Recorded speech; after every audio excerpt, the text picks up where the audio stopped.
Hello साथियों, नमस्कार। मैं आर.के. गुप्ता आप सभी का स्वागत करता हूं। और जैसा कि आपको पता है, हमने भूगोल की एक श्रृंखला स्टार्ट की है। इसी के अंतर्गत जो आज का हमारा टॉपिक होगा वो होगा इंडियन क्लाइमेट, यानी कि जो जलवायु है, भारतीय जलवायु। आज का जो हमारा टॉपिक होगा वो भारतीय जलवायु से संबंधित होगा, क्योंकि इंडियन जो क्लाइमेट है, भारतीय जो जलवायु है, उन पर आज हम चर्चा करेंगे। साथियों, जो भारतीय जलवायु का जो टॉपिक है एक महत्वपूर्ण टॉपिक है। यहाँ से हर एग्जाम में कोई ना कोई एग्जाम क्वेश्चन पूछ लिया जाता है और काफ़ी एग्जाम की दृष्टि से तो महत्वपूर्ण है ही, लेकिन हमें जानना भी जरूरी है, क्योंकि जलवायु का जो हम सीधा संबंध जोड़ते हैं वो क्या होता है, हमारे मौसम से है। मौसम के साथ साथ मानसून से है।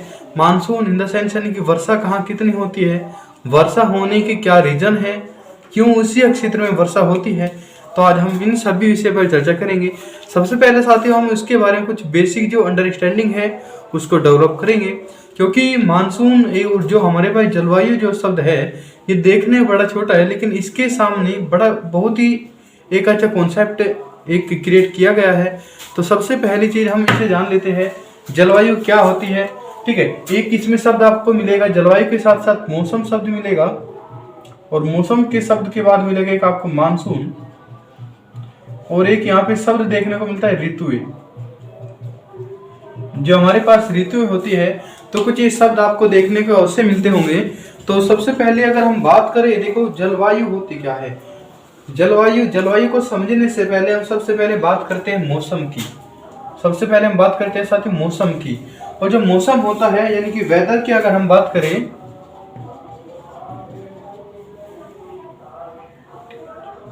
यदि हम वेदर की बात करें, वेदर होता क्या है। आपने सुना होगा, अक्सर गाने तो सुनते होगे, मौसम की तरह बदलते ना जाओगे। तो वहीं से ये शब्द है एक तरह के, उसी तरह से मान लीजिएगा कि दिन प्रतिदिन कि जो हमारे पास मौसम में परिवर्तन होता है या कुछ समय के पश्चात जो कुछ हम चेंजमेंट देखते हैं उसी को क्या बोलते हैं, मौसम बोलते हैं। यानी कि अगर मैं इसकी डेफिनेशन की बात करूं तो डेफिनेशन हमारे क्या हो जाएगी, वायुमंडल में होने वाले क्षणिक परिवर्तन को क्या कहा जाता है, मौसम कहा जाता है। क्षणिक का मतलब होता है साथियों अचानक जो परिवर्तन होता है उसे हम क्या बोलते हैं, मौसम बोलते हैं। यानी कि आज कुछ मौसम है, पता चला है आज वर्षा है, रेनफॉल है, कल अचानक से टेम्परेचर हाई हो गया, तापमान बढ़ चुका है, गर्मी हो चुकी है, उससे अगले दिन क्या हुआ, परसों के दिन आंधी तूफान आ गया। तो ये सब क्या है, मौसम है। मौसम बदलते रहते हैं। जो क्षणिक परिवर्तन होता है, जो अचानक जो परिवर्तन होता है उसी को हम क्या बोलते हैं साथियों, मौसम बोलते हैं, वेदर बोलते हैं। यदि हम बात करें ऋतु क्या होती है, अगर हम बात करें ऋतु की सीजन की, यदि हम बात करें सीजन क्या होता है या ऋतुएं क्या होती है, तो इसकी यदि एक हम डेफिनेशन की बात करें तो ऋतु होती है हमारे पास चक्रीय और निश्चित रूप से या चक्रीय एवं निश्चित समय कर लीजिएगा यहाँ पे। तो चक्रीय और निश्चित समय पर होने वाला परिवर्तन, चक्रीय या चक्रीय और निश्चित समय पर होने वाला जो परिवर्तन होता है उसी को हम क्या बोलते हैं, ऋतु है। और आपको पता भी होगा ऋतुओं की संख्या कितनी होती है, 4 होती है। ठीक है, ऋतु कितने होते हैं, 4। ठीक है, तो मौसम क्या होता है, जो क्षणिक भर में परिवर्तन हो जाता है, जो तुरंत किसी भी समय अचानक चेंजमेंट हो जाता है, उसी को बोलते हैं हम क्या, मौसम बोलते हैं। और ऋतु क्या होते हैं, चक्रीय, यानी कि एक चक्र चलेगा कि सर्दी के बाद शीत के बाद शरद के बाद बसंत, उसके बाद ग्रीष्म, यानी कि गर्मियों के बाद सर्दी ही आएगी। ठीक है, तो एक चक्रीय जो निश्चित परिवर्तन होता है, आपने देखा होगा अक्सर कर, अगर हम बात करें अपने उत्तर भारत की मैं बात करूं तो मई के बाद, मई में क्या होते हैं, मई जून में एक गर्मी हो जाती है, अच्छी बढ़िया खासी गर्मी हो जाती है। यदि मैं बात करूं नवंबर और दिसंबर की, तो यहाँ पे क्या हो जाती है, सर्दी हो जाती है। तो ये क्या है, ऋतु है कि हम बात करें, ऋतु क्या हुई, यानी सर्दी गर्मी की जो हम बात करें होती है सीजन। देखो जो मानसून शब्द है, मानसून हमारे पास क्या है, मौसम से ही है, हम इसे बाद में देखेंगे। अब इससे पहले हम एक शब्द और देख लेते हैं, क्लाइमेट क्या होता है, यानी कि जलवायु क्या होती है। जलवायु यानी कि क्लाइमेट। अगर मैं क्लाइमेट की बात करूं, क्लाइमेट एक तरह का क्या होता है हमारे पास, जो मौसम होता है, मौसम ही एक तरह क्या होता है हमारे पास, क्लाइमेट होता है। यानी कि अगर मैं क्लाइमेट की बात करूं तो पिछले, अगर इसका देखो एक समय होता है, पिछले 32 वर्षों में लगभग होता है, पिछले 30-32 वर्षों की बात है, पिछले 32 वर्षों के मौसम का औसत, पिछले 32 वर्षों के मौसम का जो औसत होता है उसी को क्या बोलते हैं हम साथियों, जलवायु बोलते हैं। यानी कि एक मौसम हमने देख लिया, लगभग टेम्परेचर देख लिया एक पूरे ईयर का, तो लगभग 32 ईयर का एक हम टेम्परेचर देख लेंगे और इसी का जो औसत निकलेगा उसी को हम क्या बोलेंगे साथियों, जलवायु यानी कि क्लाइमेट बोलेंगे। देखो मौसम परिवर्तन होता है, इससे कोई इतना इफेक्ट नहीं पड़ता। अगर मौसम प्रतिदिन भी बदल रहा है, ठीक है, अगर हमारे पास मौसम चेंज होता है तो इससे कोई इतना फर्क नहीं पड़ता है, कोई इफेक्ट नहीं पड़ता है। जबकि यदि थोड़ी सी जलवायु में परिवर्तन हो जाता है तो इससे जीवन पर बहुत बुरा असर पड़ता है। तो जलवायु बदलनी नहीं चाहिए हमारे पास ज्यादा, लेकिन मौसम बदलता रहता है, कोई दिक्कत नहीं है। तो मौसम शब्द जो है वो क्या है हमारे पास, वायुमंडल में होने वाली जो क्षणिक परिवर्तन होता है उसी को क्या बोलते हैं, हम मौसम बोलते हैं। ऋतुओं की बात करें, एक चक्रीय या एक निश्चित समय में होने वाला जो परिवर्तन है उसी को क्या बोलते हैं, हम सीजन या ऋतु बोलते हैं। यदि हम क्लाइमेट की बात करें तो लगभग पिछले 32 वर्षों के जो मौसम है उसके औसत को हम क्या बोलते हैं साथियों, जलवायु बोलते हैं। तो हमने 3 शब्द देखा है और अब बात करते हैं हम जलवायु की। जलवायु क्या है, जलवायु तो हमने देख लिया है कि मौसम को ही जलवायु बोलते हैं, लेकिन किस मौसम को, जो एक लंबे समय से जो मौसम का जो औसत बना हुआ है उसी को हम क्या बोलते हैं साथियों, जलवायु बोलते हैं। अब जलवायु, अगर मैं भारत की बात करूं कि भारत की जलवायु कैसी है, हम अपने भारत को देखते हैं। पहले भारत की बात करें तो भारत की जलवायु कैसी है, तो भारत की जलवायु आएगी उष्ण कटिबंधीय, उष्ण कटिबंधीय मानसूनी जलवायु, उष्ण कटिबंधीय मानसूनी जलवायु, उष्ण कटिबंधीय मानसूनी जलवायु। तो भारत की जो जलवायु है वो कैसी है साथियों, उष्ण कटिबंधीय मानसूनी जलवायु, उष्ण कटिबंधीय मानसूनी जलवायु, उष्ण कटिबंधीय मानसूनी जलवायु। ठीक है, ट्रॉपिकल जो मानसून होता है उसी को क्या बोलते हैं, हम क्या बोल रहे हैं, जलवायु बोल रहे हैं। तो भारत की जो जलवायु है वो कैसे, उष्ण कटिबंधीय मानसूनी जलवायु। अब इसके अंदर हमने 3 शब्द देखे, एक तो पहला शब्द है उष्ण कटिबंधीय, दूसरा है हमारे पास मानसून और तीसरा होगा हमारे पास जलवायु। यदि हम बात करें उष्ण कटिबंधीय क्या होता है साथियों, जब अगर मैं अक्षांश की बात करूं, देखो पूरी पृथ्वी पर कुछ अक्षांश रेखाएं हैं। अक्षांश रेखाएं हमने बात की थी, जो हमने फर्स्ट क्लास की थी कि हमने भारत की अवस्थिति विस्तार पर हमने जब चर्चा की थी तो वहां पे हमने बात की थी अक्षांश और देशांतर की। अक्षांश होता क्या है, पृथ्वी को, जो पृथ्वी पर खींचे जाने वाली लंबवत समांतर रेखा को, पृथ्वी पर खींची जाने वाली समांतर रेखाओं को क्या कहा जाता है, अक्षांश कहा जाता है। अब इसमें जो सबसे पहले हमने एक रेखा जो डॉट से बनाई है, डॉट की है, ये है कौन सी, इसे बोलते हैं साथियों हम विषुवत रेखा। क्या बोलते हैं इसे, विषुवत रेखा या भूमध्य रेखा। और इसी का जो तीसरा नाम है वो 0 डिग्री अक्षांश रेखा। तो 0 डिग्री अक्षांश रेखा या भूमध्य रेखा की यदि मैं बात करूं, ये क्या होती है, हमारे पास पूरी पृथ्वी को 2 भागों में बांटती है। पूरी की पूरी संपूर्ण पृथ्वी को 2 भागों में कौन सी रेखा बांटती है हमारे पास, ये हो जाएगी विषुवत रेखा। अब हमें एक शब्द देखना है उष्ण कटिबंधीय।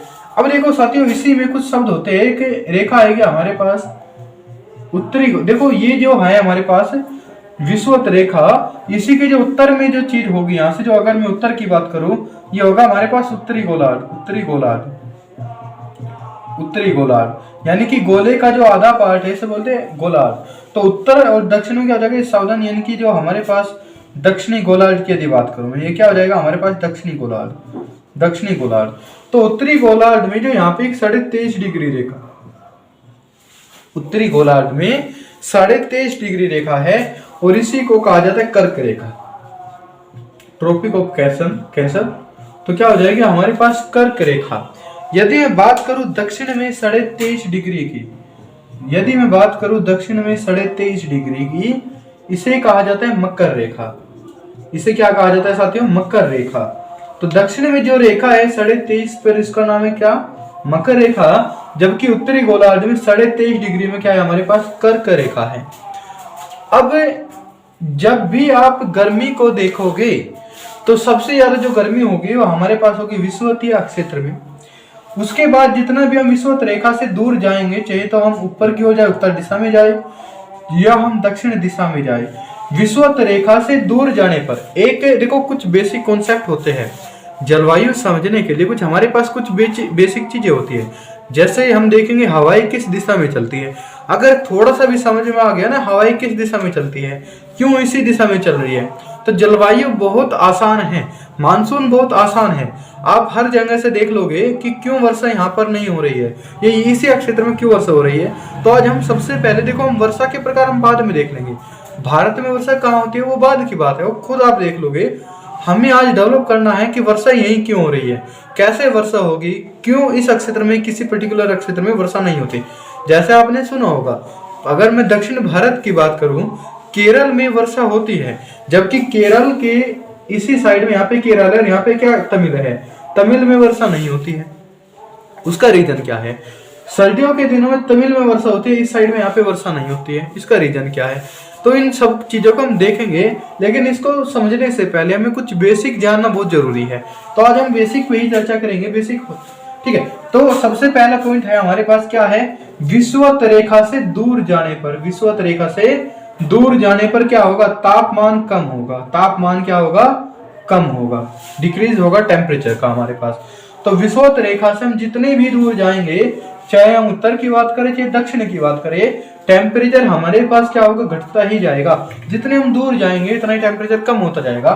यही कारण है, आपने देखा होगा उत्तर प्रदेश में या बिहार की, या मैं दक्षिण भारत की बात करूं, महाराष्ट्र की बात करूं, तो यहाँ का जो टेम्परेचर होता है वो हाई होता है। यानी कि महाराष्ट्र में, उसके बाद केरल में, ठीक है, कर्नाटक में, गोवा में, इनमें क्या होता है? टेम्परेचर तापमान अधिक होता है। जबकि अगर मैं उत्तर की ओर जाऊं, भारत के जम्मू कश्मीर में, हिमाचल प्रदेश में, उत्तराखंड में, उनमें टेम्परेचर बहुत कम होता है। यदि आप सियाचिन ग्लेशियर में जाओगे तो भारत का विश्व का सबसे ठंडा ग्लेशियर में इसकी गिनती होती है। ठीक है, क्योंकि यहाँ पे सियाचिन का उत्तर में है। एक तो उत्तर पे जाने पे टेम्परेचर वैसे कम हो रहा है अक्षांश में जाने पर, दूसरी बात है जितना भी हम उत्तर की ओर जाएंगे, जितना भी हम ऊपर की ओर जाएंगे, टेम्परेचर इतना ही हमारा घटता जाएगा। तो हम बात करते हैं विषुवत रेखा की। अब विषुवत रेखा से दूर जाने पर क्या होता है? टेम्परेचर कम होता है। पहला पॉइंट तो ये। दूसरी चीज है जो कर्क रेखा और मकर रेखा का बीच का क्षेत्र है। कर्क रेखा का और मकर रेखा के, कर्क रेखा और मकर रेखा के जो बीच का क्षेत्र है, उसी को हम क्या बोलते हैं? उष्ण कटिबंधीय। उसी को क्या बोलते हैं? उष्ण कटिबंधीय जोन। उष्ण कटिबंधीय जोन कहा जाता है किसे? कर्क रेखा और मकर रेखा के बीच का क्षेत्र को। कर्क रेखा और मकर रेखा के बीच के क्षेत्र को हम क्या कहा जाता है साथियों? इसमें उष्ण कटिबंधीय जोन। अब आपको पता है भारत में जो गर्मी होती है वो कब होती है? जून, मई, जून के आसपास में गर्मी होती है। जबकि सर्दी कब होती है? दिसंबर, नवंबर, दिसंबर में अच्छी सर्दी होती है। अब इसका रीजन क्या है? देखो, आपने अभी होली आने वाली है, मार्च का महीना चलने वाला है, तो यहाँ पे क्या होता है? अब दिन क्या हो रहे हैं? लगभग बराबर हो रहे हैं। ना तो अधिक गर्मी है ना अधिक सर्दी है। मार्च के महीने में आप होली वाले जब सीजन में देखोगे तो वहां पे ना तो अधिक गर्मी और ना ही सर्दी, लगभग एक समान मौसम रहता है। तो हमारे पास देखो जो सूर्य है, आपने अक्सर कर सुना होगा सूर्य का उत्तरायण हो रहा है या सूर्य का दक्षिणायन हो रहा है। ये उत्तरायण और दक्षिणायन है क्या सिस्टम? तो देखो, एक हमारे पास मार्च और एक सितंबर, मार्च और सितंबर के दिनों में सूर्य विषुवत रेखा पर लंबवत चमकता है। लंबवत का मतलब है आपकी परछाई बिल्कुल आपके बराबर में गिरे। लंबवत का मतलब है सूर्य आपके बिल्कुल सर के ऊपर बिल्कुल दिखाई दे, यानी कि गर्मी बहुत ज्यादा होगी। तो मार्च और सितंबर के महीने में सूर्य विषुवत रेखा पर, यानी कि जो विषुवत रेखा है यहाँ पर मार्च में और सितंबर में, मार्च और सितंबर,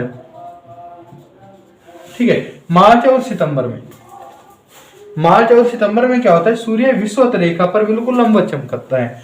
जबकि अगर मैं मार्च के बाद की बात करूं, देखो मार्च के बाद सूर्य उत्तरायण होना स्टार्ट हो जाएगा। मैं यहाँ पे खींच लेता हूँ एक बोला तो, ये हो गया हमारे पास पृथ्वी और ये बना दिया हमने विषुवत रेखा। अब हम बात करते हैं साथ थोड़ा सा मैं ऊपर लेके जा रहा हूँ इसे 23.5 डिग्री को। ये हो गया यहाँ पर कर्क रेखा और ये हो गया हमारे पास मकर रेखा 23.5 डिग्री पर। ठीक है, तो मार्च के बाद मैंने बात की है सूर्य उत्तरायण होना स्टार्ट हो चुका है मार्च में। और यहाँ पे अगर मैं बात करूं 21 जून, एक डेट है हमारे पास 21 जून की। 21 जून में सूर्य भारत की यानी कि कर्क रेखा के ऊपर बिल्कुल लंबवत चमकता है। 21 जून में सूर्य मकर कर्क रेखा पर लंबवत चमकता है। यहाँ पे कहाँ पे 21 जून में, 21 जून में क्या होता है, सूर्य कर्क रेखा पर लंबवत चमकता है। और जबकि आपको पता होगा भारत के मध्य से कौन सी रेखा गुजरती है, वो साथियों कर्क रेखा। यानी कि जो भारत अवस्थित है, ये भारत है, यहाँ पे है ये अवस्थित हमारा, ये बन गया हमारा लो भारत, ये मान के चलो भारत है यहाँ पे। तो भारत कहाँ पे है, कर्क रेखा बिल्कुल भारत के बीचों बीच से जा रही है। और कर्क रेखा पे सूर्य कब गया है, 21 जून में। उसके बाद जुलाई अगस्त में सहज नीचे जाना स्टार्ट हो जाएगा और सितंबर में फिर कहाँ पे आ गए, विषुवत रेखा पर। और विषुवत रेखा के बाद कहाँ चला जाएगा, दिसंबर तक, यहाँ तक का ये आ गया हमारे पास 22 दिसंबर। और 22 दिसंबर में सूर्य लंबवत कहाँ पे चमकेगा, मकर रेखा पे। 22 दिसंबर में सूर्य कहाँ पे लंबवत चमकेगा, मकर रेखा पे। अब मुझे एक चीज बताइएगा, दिसंबर के माह में हमारे भारत में क्या होता है, सर्दी होती है, और मकर रेखा पे क्या होती है, गर्मी होती है। ठीक है, अगर हम बात करें जून की, जून में हमारे भारत में क्या है, गर्मी है, जबकि मकर रेखा पे क्या होगी, सर्दी होगी। यानी कर्क रेखा और मकर रेखा एक दूसरे के अपोजिट काम करेगी। अगर मैं टेम्परेचर की बात करूं, अगर मैं सूर्य की स्थिति की बात करूं, अब मैं ये सब बातें बता क्यों रहा हूं। अब देखो मैंने एक शब्द लिखा है, भारत में उष्ण कटिबंधीय मानसूनी जलवायु है। अब आपके माइंड में क्वेश्चन आ रहा होगा कि भारत के तो मध्य से ही कर्क रेखा गुजर रही है, इससे जो ऊपर का क्षेत्र है ये कहां पे आएगा, हमारे पास शीतोष्ण कटिबंधीय में आएगा, शीतोष्ण कटिबंधीय जोन में आएगा। कहां पर आएगा साथियों, शीतोष्ण कटिबंधीय जोन में आएगा। तो मैंने पूरे भारत की जो जलवायु है उसी को उष्ण कटिबंधीय प्रकार की जलवायु क्यों कहा। ठीक है, इसका भी एक रीजन है। भारत के उत्तर में, यदि मैं भारत की बात करूं, भारत की मैं बात करूं साथियों, ये मान के चलो हमारे पास भारत हो गया, ये लो ये बन गया हमारे पास भारत। ठीक है, ये समझने के लिए बन गया हमारे पास पूरा भारत अपना। ठीक है, अब आपको पता होगा भारत के उत्तर में क्या है, यहाँ पे हिमालय पर्वत है। भारत के उत्तर में एक हिमालय पर्वत है, हमने बात की थी जब हिमालय करे थे। भारत के उत्तर में क्या है, एक बहुत ही ऊंचा पर्वत, विश्व का सबसे ऊंचा पर्वत कहाँ है, हिमालय भारत के उत्तर में है। अब जो उत्तर से हवा चलेगी, उत्तर से कैसे हवा चलती है, ठंडी। देखो जितना मैंने कहा विषुवत रेखा से आप दूर जाओगे, मान के चलो यहाँ पे आप ध्रुव की साइड पे हो, यहाँ पे हमारा रूसिया है यानी कि साइबेरिया वाला क्षेत्र पड़ेगा। अब यहाँ से क्या होगी, ठंडी पवनें चलती है, ठंडी पवनें चलती है। लो भाई भारत क्या होगी, ठंडी पवनें चलनी स्टार्ट हो गई, ये भारत पे ठंडी पवनें आनी स्टार्ट हो गई। लो भाई, क्योंकि आप जितना भी उत्तर में जाओगे इतना मैंने कहा टेम्परेचर घटता जाएगा, शीत ठंडी ज्यादा बढ़ती जाएगी।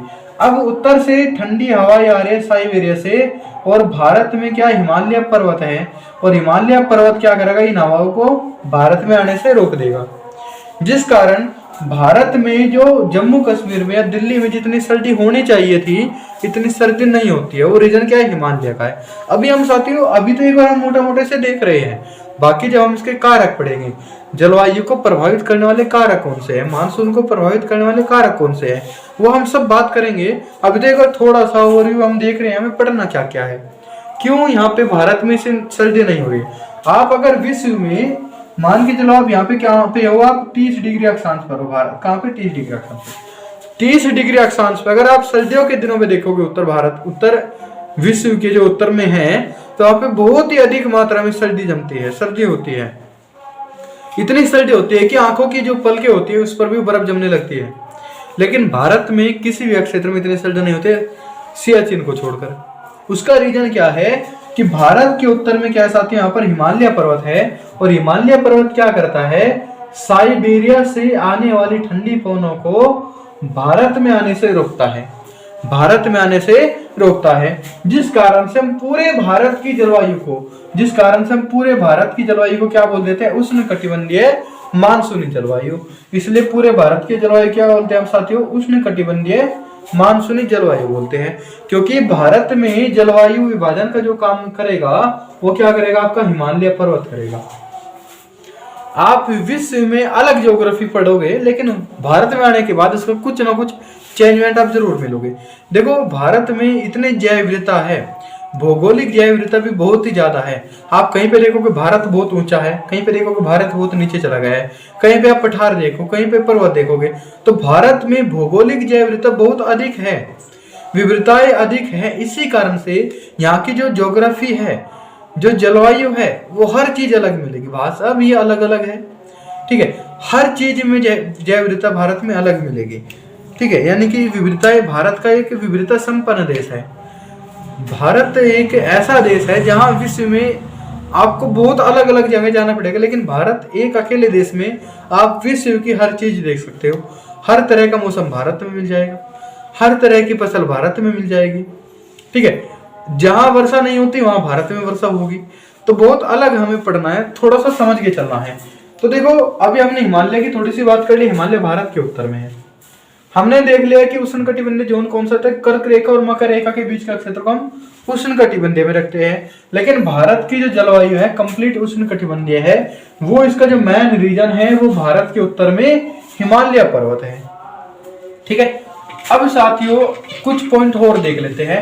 जैसे यदि मैं बात करूं मॉनसून की, यानी कि मानसून क्या है। यदि मैं बात करूं मॉनसून की, ये मॉनसून शब्द है क्या। सबसे पहले साथियों मॉनसून की यदि बात करूं मैं, मॉनसून अरबी भाषा का शब्द है, अरबी भाषा का शब्द है। और अरबी भाषा का शब्द था मौसिन। अरबी भाषा का जो शब्द था वो क्या था साथियों, मौसिन। और मौसिन से क्या बना हमारे पास मौसम, और मौसम से क्या बन गया हमारे पास मॉनसून बन गया, ठीक है। मॉनसून जो होता है, मॉनसून होता क्या है, ऋतु परिवर्तन के साथ, ऋतु परिवर्तन के साथ हवाओं में परिवर्तन, हवाओं की दिशा में परिवर्तन, हवाओं की दिशा में परिवर्तन, हवाओं की दिशा में परिवर्तन। यदि ऋतु परिवर्तन के साथ हवाओं की विंड्स की जो डायरेक्शन है उनकी दिशा में परिवर्तन होता है, उनमें चेंजमेंट होता है, तो हम क्या बोलते हैं, मॉनसून है। मॉनसून कुछ नहीं है, मोटे तौर पे यदि बात करें, यदि हमारे पास सर्दी आ रही तो हवा की दिशा मान के चलो ये हो जाना चाहिए, ठीक है। जरूरी नहीं है कि हवा की दिशा में परिवर्तन होना चाहिए। यदि गर्मी है तो ये होनी चाहिए दिशा, ठीक है। तो हवाओं की दिशा में परिवर्तन यदि हो रहा है ऋतु परिवर्तन के साथ, मौसम परिवर्तन के साथ, तो हम क्या बोलेंगे कि मानसून शब्द है। कि मानसून क्या हो गया, ऋतु परिवर्तन के साथ जो हवाओं में परिवर्तन होता है उसी को क्या बोलते हैं हम साथियों, मानसून बोलते हैं। उसी को क्या बोलते हैं हम, मानसून बोलते हैं, ठीक है। यदि और हम बात करें साथियों मानसून है क्या, यदि मैं मानसून की मैं बात करूं तो मानसून और कुछ नहीं है, ज्यादा आप दिमाग नहीं लगाओ। ये एक तरह क्या होता है, क्योंकि मानसून या ऋतुसार हमारे क्या होता है, बादल बारिश की बात आती है। तो मानसून एक, अगर मैं बात करूं बादल की, बादल आपके दो तरह के होंगे, या तो बिना वर्षा वाले, या तो बिना वर्षा वाले, या वर्षा वाले, या क्या होंगे साथियों, वर्षा वाले। अब जो वर्षा वाले जो बादल होंगे उन्हीं को हम क्या बोल देंगे, मोटे तौर पे यदि बात करें मानसून बोल देंगे, ठीक है। उन्हीं को क्या बोल देंगे, मानसून। क्योंकि आपने सुना होगा मानसून आ गया, मानसून आने का मतलब बादल आ गए, ठीक है। और बादल आ गए हैं तो कहीं ना कहीं वर्षा करेंगे, तो वर्षा वाले बादलों को हमने क्या शब्द दे दिया, मानसून दे दिया। यदि हम मानसून की बात करूं, मानसून शब्द का जो प्रथम बार जो प्रयोग किया था, मानसून शब्द का जो प्रथम जो प्रयोग किया था, प्रथम जो इसका प्रयोग किया था वो किसने किया था, प्रथम जो इसका प्रयोग किया था वो किसने किया था, तो साथियों एक व्यक्ति थे हिप्पालस। क्या नाम था इनका, हिप्पालस। हिप्पालस नामक व्यक्ति ने मानसून शब्द का सर्वप्रथम प्रयोग किया था। मानसून शब्द का सर्वप्रथम प्रयोग किसने किया था, तो हिप्पालस नामक व्यक्ति ने मानसून शब्द का सर्वप्रथम बार प्रयोग किया था। यदि और मैं बात करूं, एक व्यक्ति और आप सुनोगे, क्या नाम है, अल मसूदी। अल मसूदी, क्या नाम है साथियों? अल मसूदी। अल मसूदी ने सर्वप्रथम बार मॉनसून को किताबों में वर्णन किया था, यानी कि जो छाप दिया था किताबों में, किसने किया था? अल मसूदी ने। किताबों में सर्वप्रथम जो वर्णन किया था वो किसने किया था साथियों? अल मसूदी ने। ये जो हिप्पालस थे, ये आपके जो हर्षवर्धन है, राजा हर्ष थे, गुप्तकालीन इतिहास में आप पढ़ोगे, राजा हर्षवर्धन के समय थे हिप्पालस, तो उन्हीं के टाइम पे हमें ये देखना है। यदि और मैं बात करूं कुछ अन्य चीजों की, देखो कुछ आज हम शब्दावली देख रहे हैं, हमें आज उन्हीं पर देखनी है। देखो वर्षा हम बाद में देख लेंगे, वर्षा की जो चीजें होती है उसको हम नेक्स्ट क्लास में देख लेंगे, बिल्कुल आप टेंशन मत लीजिएगा, आपको केवल थोड़ा सा पढ़ते चलना है, ठीक है। देखो अगर मैं कहूं किसी अक्षेत्र को, किसी चीज को अगर मैं गर्म करूं, किसी चीज को यदि मैं गर्म करूं, तो गर्म करने पर क्या होता है? कण दूर दूर होते हैं।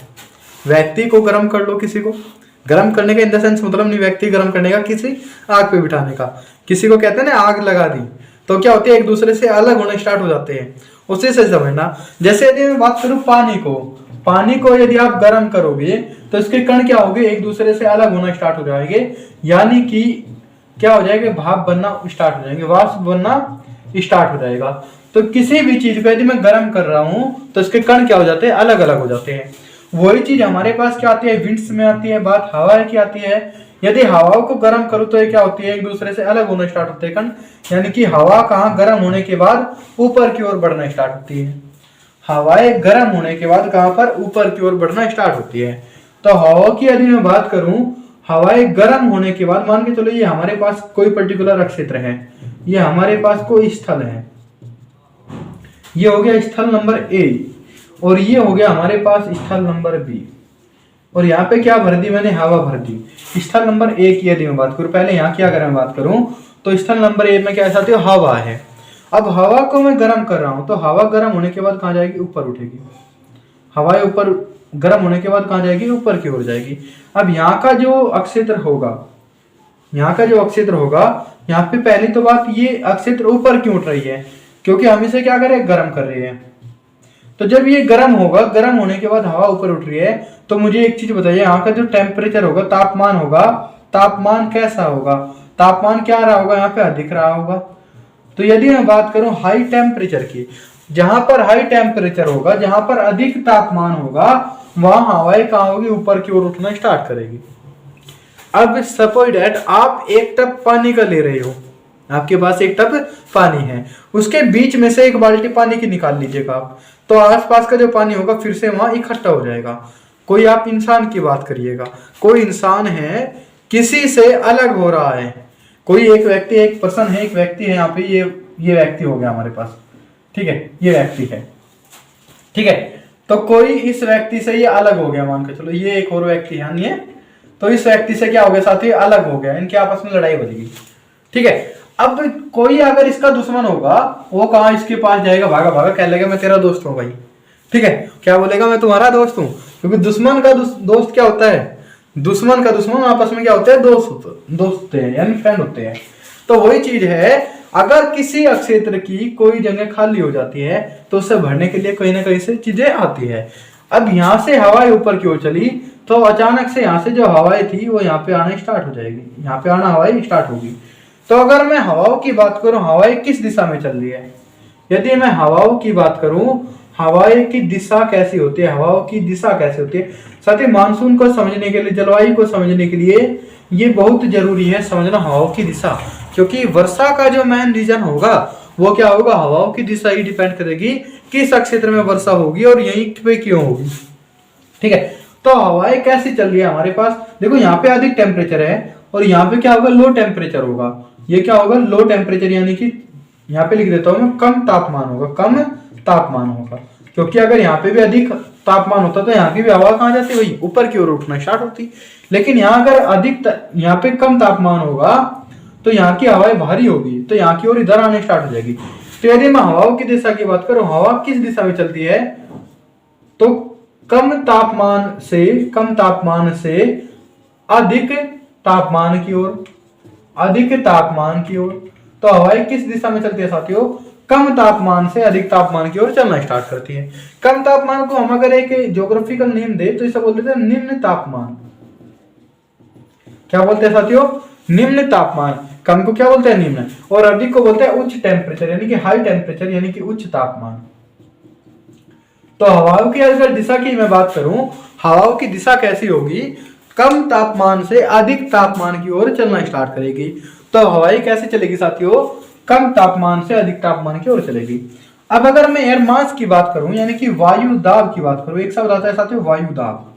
एक तो हमने बात कर ली तापमान की, एक बात होती है वायु दाब। वायु दाब क्या होगा? किसी क्षेत्र में वायु कितनी अधिक दाब डाल रही है, वायु कितना प्रेशर डाल रही है, उसे बोलते हैं हम वायु दाब। अब मुझे एक चीज बताइएगा, यहाँ से हवा थी जो जहां पे अधिक तापमान होगा, हवाएं कहाँ चली गई? उत्तर, ऊपर की ओर उठना स्टार्ट हो चुकी है। यहाँ का ये बताओ मुझे, कम वायु दाब मिलेगा या अधिक वायु दाब मिलेगा? अगर मैं ए अक्षेत्र की बात करूं और बी अक्षेत्र की मैं बात करूं, ये मेरे पास ए अक्षेत्र हो गया, ये क्या हो गया साथियों? ए अक्षेत्र, और यहाँ पे हो गया बी अक्षेत्र। अब मुझे एक चीज बताइए, वायु दाब कहाँ कम होगा और कहाँ ज्यादा होगा? अपने माइंड में थोड़ा सोचिए। अब देखो, जहां पर हवाएं ऊपर की ओर उठ रही है, यहाँ क्या होगा भाई? कम वायु दाब। क्या होगा भाई? कम या निम्न वायु दाब। निम्न लिख लो, कोई दिक्कत तो नहीं है। तो निम्न वायु दाब क्या होगा? निम्न वायु दाब, निम्न वायु दाब। तो जहां हमारे पास हाई टेम्परेचर होगा, जहां पर हाई टेम्परेचर होगा, जहां पर उच्च तापमान होगा, जहां पर उच्च तापमान होगा, तो उच्च तापमान वाले क्षेत्र में वायु दाब कैसा मिलेगा? तो निम्न वायु दाब, निम्न वायु दाब। बात समझ आई या नहीं आई है? ठीक है। तो जहां उच्च तापमान होगा वहां पे क्या होगा? निम्न वायु दाब होगा। उच्च तापमान का मतलब है हवा क्या हो रही है? गर्म होने के बाद ऊपर उठ रही है। अब जब हवा ऊपर उठ चुकी है तो प्रेशर बहुत कम पड़ेगा, तो इसलिए यहाँ का क्षेत्र क्या बन गया? निम्न वायु दाब बन गया। और जहां कम तापमान है, अब कम तापमान है तो वायु ऊपर नहीं उठेगी, वायु कहाँ? नीचे की ओर प्रेशर डालेगी, तो इसलिए यहाँ पे क्या होगा? कम तापमान वाले क्षेत्र में उच्च वायु दाब होगा, उच्च वायु दाब। और ये बहुत बार एग्जाम में आ चुका है।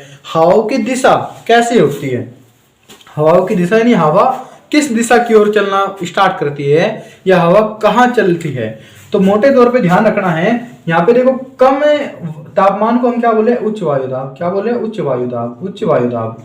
कम तापमान की यदि बात करूं, जब कम तापमान होगा वायु ऊपर कम उठेगी, वहीं पे प्रेशर ज्यादा डालेगी, तो हवा क्या होगी? कम तापमान वाले क्षेत्र को क्या बोलते हैं? उच्च वायु दाब। और उच्च तापमान वाले यानी हाई टेम्परेचर वाले जोन को हम क्या बोलते हैं साथियों? निम्न वायु दाब, निम्न वायु दाब, निम्न वायु दाब। अब हवा कैसे चलेगी? उच्च वायु दाब से, उच्च वायु दाब से निम्न वायु दाब की ओर, उच्च वायु दाब से निम्न वायु दाब की ओर हवा चलना स्टार्ट करती है। तो हवा कैसे चलती है? उच्च वायु दाब से निम्न वायु दाब की ओर हवाएं चलती है, यानी कि उच्च कम तापमान से अधिक तापमान की ओर हवा चलती है, निम्न तापमान से उच्च अधिक तापमान यानी कि उच्च तापमान की ओर हवा चलती है। और यदि मैं वायु दाब की बात करूं, एयर प्रेशर की मैं बात करूं, तो एयर प्रेशर क्या होगा? जहां पे हाई एयर प्रेशर होगा वो लो प्रेशर बेल्ट की ओर मूव करेगा, यानी कि वहां की इस दिशा की ओर डायरेक्शन में चलेगा। तो यदि मैं तापमान की बात करूं, तो आशा करता हूं जो हमने बात की अभी हाई टेम्परेचर की, लो टेम्परेचर की, वो थोड़ा सा कॉन्सेप्ट थोड़ा समझ में आया होगा। अभी हम देखेंगे भारत में कहाँ कौन सा टेम्परेचर जोन मिलता है, उसका हम बाद में बात करेंगे। उसी के साथ साथियों एक शब्द आपको और सुनाई मिलेगा, कोरियोलिस बल। कौन सा बल है साथियों? कोरियोलिस बल। कौन सा बल है साथियों? कोरियोलिस बल, कोरियोलिस बल, कोरियोलिस बल या फेरस नियम इसे बोल देते हैं, फेरस नियम, फेरस नियम, फेरस नियम। क्योंकि कोरियोलिस बल का जो कॉन्सेप्ट दिया था वो किसने दिया था? फेरस ने दिया था। और इन मासे का कहना क्या है, देखो हम पढ़ेंगे इसे बाद में क्यों हो रहा है ये, ठीक है। एक अलग से जब वायु की हम एक पवनों की जब हम बात करेंगे तो वहां पे सब चीज और भी गहराई से समझ आएगी। अभी तक थोड़ा सा हमें समझना है इसके बारे में। देखो ये होता है हमारे पास विषुवत रेखा, ये हो गया विषुवत रेखा या भूमध्य रेखा, 0 डिग्री अक्षांश है, तो क्या बोल दिया हमने इसे? भूमध्य रेखा।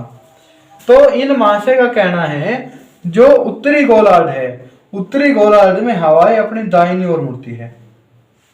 उत्तरी गोलार्ध में, उत्तरी गोलार्ध में, उत्तरी गोलार्ध में हवाएं, उत्तरी गोलार्ध में हवाएं अपनी दाईं ओर, दाईं ओर यानी कि राइट साइड में मूव करती है। उत्तरी गोलार्ध में जाने के बाद हवाएं कहां पर, दाईं ओर मुड़ेगी। हवाएं कहां मुड़ेगी, दाईं ओर मुड़ेगी। और यदि मैं बात करूं दक्षिणी गोलार्ध में, यदि मैं बात करूं दक्षिणी गोलार्ध में, दक्षिणी गोलार्ध में हवाएं अपने बाईं ओर मुड़ेगी। दक्षिणी गोलार्ध में हवाएं अपनी बाईं यानी कि लेफ्ट साइड में मुड़ती है। तो दक्षिणी गोलार्ध में यदि मैं हवा की बात करूं, दक्षिणी गोलार्ध में हवाएं अपनी कहां पे मुड़ेगी, बाईं ओर मुड़ेगी, जबकि उत्तरी गोलार्ध में हवाएं अपनी दाहिनी ओर मुड़ती है। यह किस बल के कारण हुआ है, कोरियोलिस बल के कारण।